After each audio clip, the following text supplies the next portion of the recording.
Oke, jadi halo semuanya. Kenalin lagi aku Wildan. Di sini akan menjelaskan sedikit ya mengenai salah satu artefak pada tugas kedua AE pada minggu ini, yaitu adalah data entity katalog. Jadi data entity katalog itu apa? Data entity katalog merupakan sebuah katalog untuk mengidentifikasi dan juga memaintain sebuah list dari semua data yang digunakan pada sebuah perusahaan. Misalnya di sini ada data entity dan juga ada data komponen di mana data-data tersebut disimpan gitu ya dalam perusahaan. Di sini juga nanti akan dilihat pada data entity, logical data komponen dan physical data komponen. Untuk isi dari data entity katalog sendiri, di sini ada memuat 4 aspek. Sebenarnya di sini bisa lebih dari 4, tergantung fleksibilitas dari masing-masing perusahaan ya.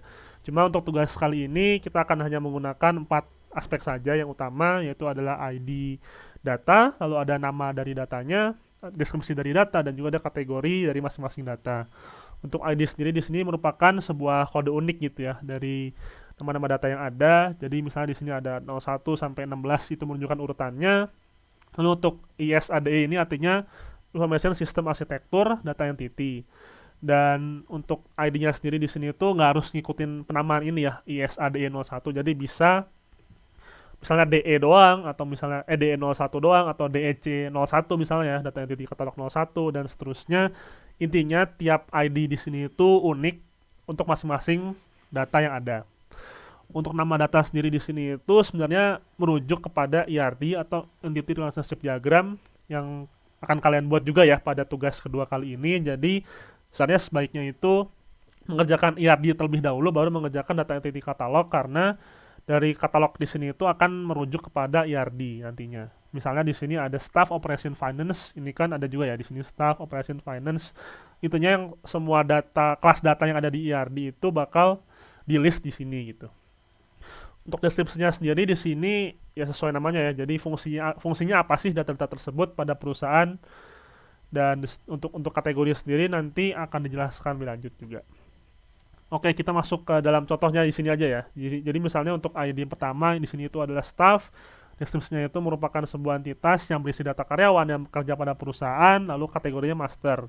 Nah, master di sini itu maksudnya adalah sebuah file yang terpenting pada suatu sistem. Jadi ini merupakan file induk atau file yang utama, yang paling penting dalam sistem. Dan untuk tipenya ada dua, ada reference dan juga dynamic. Untuk reference di sini itu berisi file yang jarang berubah dalam perusahaan. Untuk dynamic berarti terus-menerus berubah, nanti tergantung suatu transaksi. Dan untuk data di sini, data staff di sini itu merupakan master kategori yang reference, karena dia itu merupakan sebuah data karyawan yang bekerja. Jadi kan untuk data karyawan sendiri bisa kita katakan tuh jarang berubah ya dalam suatu perusahaan. Jadi di sini bisa dikatakan itu reference master file. Lalu yang kedua di sini misalnya untuk kategori yang berbeda ya. Di sini ada sales, yaitu merupakan entitas yang berisi data penjualan yang dilakukan oleh perusahaan. Nah, kenapa dia masuk transaction? Karena berdasarkan pengertiannya di sini itu berisi informasi yang digunakan untuk memperbarui file master. Jadi di sini misalnya itu file-file yang selalu diupdate ya, selalu diupdate tiap waktu untuk nanti akan direferensikan kepada dynamic master file yang dijelasin di atas tadi. Jadi kalau misalnya di sini itu data penjualan kan bisa kita katakan tuh selalu berubah-ubah ya, maksudnya selalu dinamis, terupdate gitu. Jadi makanya dia masuk ke transactions. Dan di sini itu kalau misalnya lihat juga di ERD-nya, data transactions ini tuh berhubungan nih ternyata sama sales. Jadi bisa di-relate juga ya masing-masing kedua ini. Dan karena misalnya transaction di sini itu lebih banyak relate-nya, jadi dia tuh masuk ke master, sedangkan sales yang relate-nya lebih sedikit itu masuknya ke transactions. Jadi tapi di sini tetap berhubungan gitu untuk transactions dan sales-nya. Jadi bisa dikatakan kalau dari ERD itu master sama transactions ini biasanya tuh satu line gitu ya, biasanya berhubungan gitu satu sama lain. Lalu yang ketiga misalnya contohnya di sini tuh yang report, ada finance di mana di sini entitas yang berisi data alokasi jam kerja setiap karyawan pada perusahaan. Itu maksudnya ke report, di mana artinya itu untuk report adalah untuk laporan atau keperluan user ya sesuai namanya. Tapi di sini tuh bisa langsung dicetak gitulah intinya. Bisa langsung tercetak. Jadi bisa nanti untuk datanya itu dipertanggungjawabkan oleh masing-masing individu. Dan kalau di sini kan contohnya itu ada data data alokasi jam kerja ya untuk file report yang ada di sini, yang finance ini. Jadi nanti dari setiap karyawan tuh bisa mempertanggungjawabkan hasilnya dengan nanti misalnya di print untuk setiap jam kerjanya gitu. Jadi kan di sini maksudnya ke report gitu, karena bisa dicetak dan nanti bisa dipertanggungjawabkan lah untuk isinya. Lalu di sini ada juga work di products on sale yang artinya itu ya berisi data produk yang terdapat dijual pada toko maupun e-commerce. Dan di sini work itu artinya merupakan sebuah data yang intinya itu untuk bisa apa ya, bisa mendeteksi adanya perubahan. Jadi misalnya di sini ada contohnya adalah saat penyortiran barang, di mana barangnya layak jual ataupun tidak itu bisa diketahui nih secara segera. Itu artinya adalah work file. Dan di sini contohnya itu misalnya data produk yang ada di toko maupun e-commerce tuh misalnya ada yang rusak atau ada yang salah gitu, ada yang cacat. Itu tuh bisa langsung diketahui nih sama perusahaannya. Itu masuknya ke kategori work.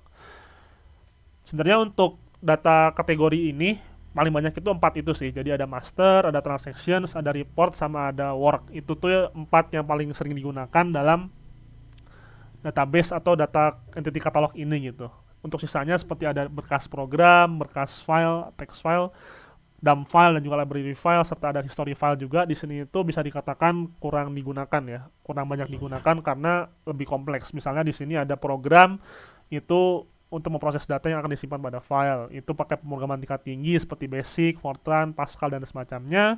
Untuk text file di sini itu berisi input data alfanumerik dan juga grafik. Dan di sini hanya diproses menggunakan text editor. Bisa dilihat ini tuh kayak ini ya, kayak udah spesifik banget gitu tujuannya. Untuk down file di sini untuk tujuan pengamanan, jadi filenya itu bersifat sementara seperti ada file backup dan semacamnya. Lalu untuk berkas pustaka atau library file di sini itu untuk menyimpan program aplikasi, utilitas, dan juga program lainnya. Jadi merupakan versi lebih sempurna dari dump file. Dan yang terakhir di sini itu adalah history file yang disimpan tuh dalam bentuk suatu periode waktu tertentu. Misalnya di sini itu laporan akhir tahun perusahaan seperti rangkuman seluruh data perusahaan dan semacamnya. Jadi bisa melakukan evaluasi kerja. Jadi nggak perlu apa ya, nggak high demand lah. Jadi cuma disimpan sebagai histori aja gitu. Kayak bisa dilihat nih trennya gimana tiap tahunnya dan semacamnya. Jadi tidak perlu disimpan secara rutin gitu ya. Jadi kayak hanya sebagai histori atau data yang telah terlampau gitu. Data yang terlampau tapi digunakan gitu untuk kemudian hari, akan digunakan untuk kemudian harinya. Untuk data entity catalog mungkin itu sekian dari saya untuk penjelasannya. Nanti untuk linknya, untuk link dari referensinya ini akan ditaruh di deskripsi juga, jadi bisa dilihat di bawah untuk contoh-contoh dari masing kategorinya. Semoga membantu ya untuk pengerjaan data entity catalog ini. Sekian dari aku, terima kasih atas perhatiannya, semangat mengerjakan semua.